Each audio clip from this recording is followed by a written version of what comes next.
Hello, everyone's. I am here for Love and Hip Hop New York Season 10, Episode 10. If you're new to my channel, welcome. If you're returning, you a family member, you one of my peoples, welcome back. So, I'm not going to go blow by blow what happened throughout the episode. I'm just going to go person per person. So, we starting off with Jonathan.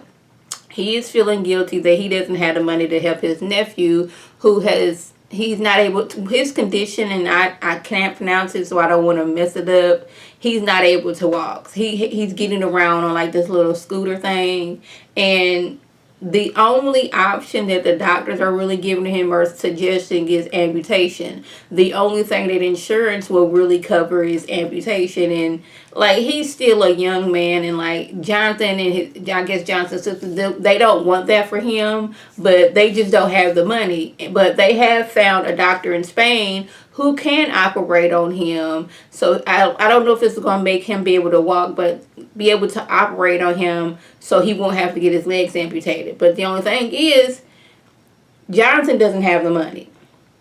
When he did have the money a few years ago, he was out partying, he was out here doing drugs, he was doing A, B, C, and D. And he's feeling guilty that like that money that I was using partying, doing drugs, and doing A, B, C, and D, that could have gone to help my nephew. So like, he is just so emotional and so upset at this time. Now, yeah, I don't have kids, but my nephews, they are my heart, even though they get on my nerves sometimes. I love them dearly. I really do. So I just couldn't imagine being in Jonathan's situation. So the plan is they are going to have a jump rope-a-thon. Him and Yandy, they done got together. They done asked their friends, get on social media so people can, basically donate to like the jump-a-thon. And I was like, okay, this is a good idea. I just hope out of all the events that nobody shows up and cuts up several foods at this event.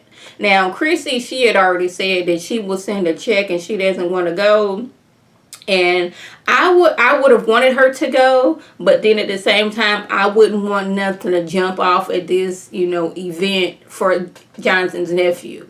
I would rather you stay your tail at home and send a check. That way, ain't nothing happening. So I appreciate her for that. But I don't know why Jonathan is trying to get Yandy and Kimbella to talk. I was like, this isn't the time and or place for this. You know how Kimbella is feeling about Yandy right now. This is not the time for these two to be kumbaya together. You say that for a separate, time, not right now. But it was good that I'm going to say the mayor of the city came out. Somebody in the city came out and they was able to donate some money. But they was able to raise enough money for him to have 2 of the surgeries and some physical therapy afterwards. I was like, okay, that's good. That was like $90,000 that they was able to raise for these surgeries. So like, we got a bulk of it down, and so now we just gotta work the next time for the next surgery. So I was like, okay, this is good. This is what I like seeing on these shows. People coming together, not always out here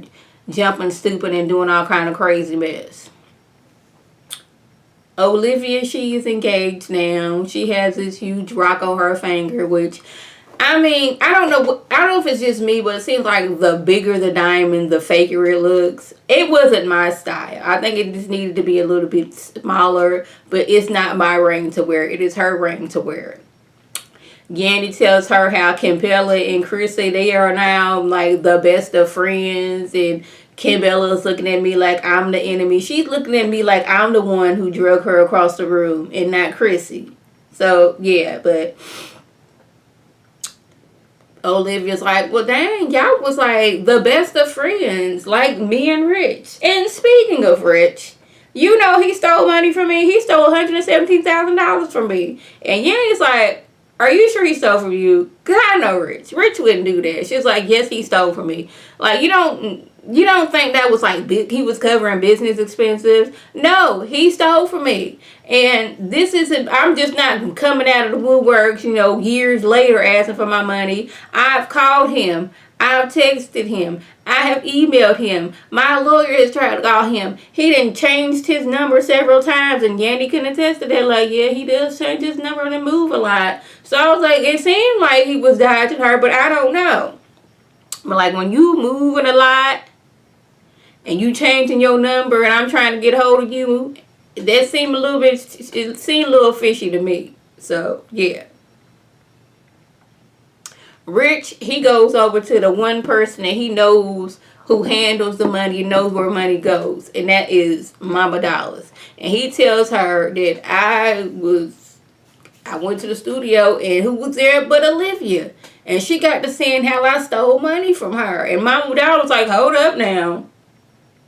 I keeps track of the money. I got the books. I say where the money was spent and what money was brought in. And she brought none of the monies in. You spent money on mixtapes. You spent money on videos. You spent money on ABC and D. And she didn't give nothing. But she been out here singing December, performing that, making money. And you ain't got no money from that. And then on top of that, she went over there and wheezed it over there with Cisco. Had him all in her ear. So yeah, you need to have a talk with that girl. She was going behind his back, making bookings to where, like, he wasn't getting his manager cut. Then she was over there working with Cisco. He was like, yeah, we need to get to the bottom of this, because I can't hear half around these streets talking about I stole her money when he's trying to work with Genesca. So, yeah, where we going? Where we at? We have this mini Creep Squad reunion. And Cisco says he should have told Rich that he was working with Olivia when she was trying to get back into the music. He should have told him that, they part of the Creep Squad. So they missing one member, and I can't remember who it was, but we have Rich, we have Peter Gunz, and we have Cisco. We have 3/4 of the Creep Squad right here. I'm like, Mona, she is bringing out all of the old, like I don't want to say the OGs because Peter wasn't on there from the beginning. She bringing out the people who used to bring this show. Peter Gunz. We loved it when Peter Gunz, Tyra, and me was on there. I want them to come back because I just love how, I know this ain't got nothing to do with this part, but I just loved how Tyra made herself seem so much above, Amina, and how she's much more classier than Amina while she was sitting there pregnant by Peter, who is a married man. I just love that. So, yeah. Cisco, he says that Rich is a lot of things, but he ain't no thief. And I ain't never said he was no thief. And I don't know why Olivia's bringing me into this, because I didn't say anything to her. She was getting back into business. I was going to work with her. Yeah, I should have told you, but that's about it. So now we got to go to Olivia to ask her, why are you out here, one, saying I'm a thief, and two, saying that Cisco said that I was a thief? We got some questions for you, Miss Olivia. Where am I at?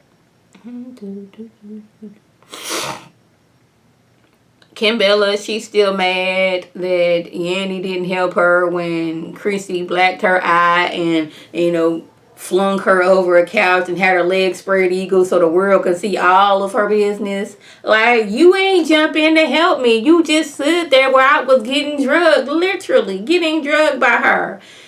We did see a little clip where Yandy was in the background. She was behind Emily as Chrissy had Kimbella's legs spread eagle in the air with her business showing, and she didn't seem like she was there to fight. But we did also see a clip where, like, the first time when Chrissy went after Kimbella, Yandy was standing in between Chrissy and Kimbella. It's just the second time, I guess Chrissy was a little faster than her.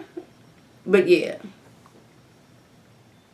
Then she was saying you and Jonathan was talking about, like, it was almost like I deserved getting my eye blacked and my business showed to the world. And I was sitting there, why you going on the things why you mad at Yandy? You should have added on there how she act like she had no parts in the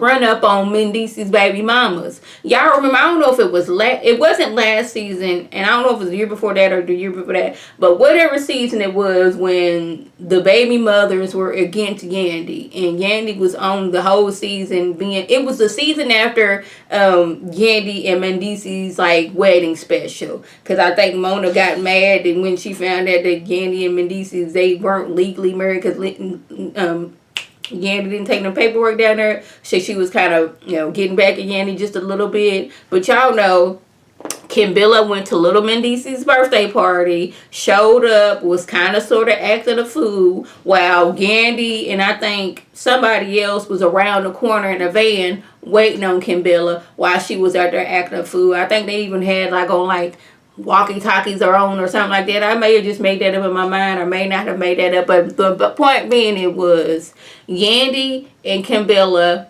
was in on Kimbella going over there and I guess confronting or showing out at Lil Mendice's birthday party in front of the baby's mothers, and then turned around and act like she didn't know that Kimbella was gonna do that, even though she was in a car, in a van around, like literally around the corner when this all went on. I was like, you should have added that to there. But like, I guess Yandy called herself, you know, running up on Kimbella. But like, when I rewound it, I noticed that Yandy, she took time to move an ottoman out the way. So that was, you know, that time moving the ottoman out the way gave security time to run up and separate them. Because, like, when you trying to fight, you ain't trying to move stuff out of the way. You jumping over things to get to this person. But I was like, I guess, like, Yandy was kind of trying to prove that she about that life. But yeah, when she was moving that ottoman out the way, I was, maybe she just didn't want to trip over the ottoman and she wanted space and opportunity. But I looked at it as she was moving that ottoman out the way, so that gives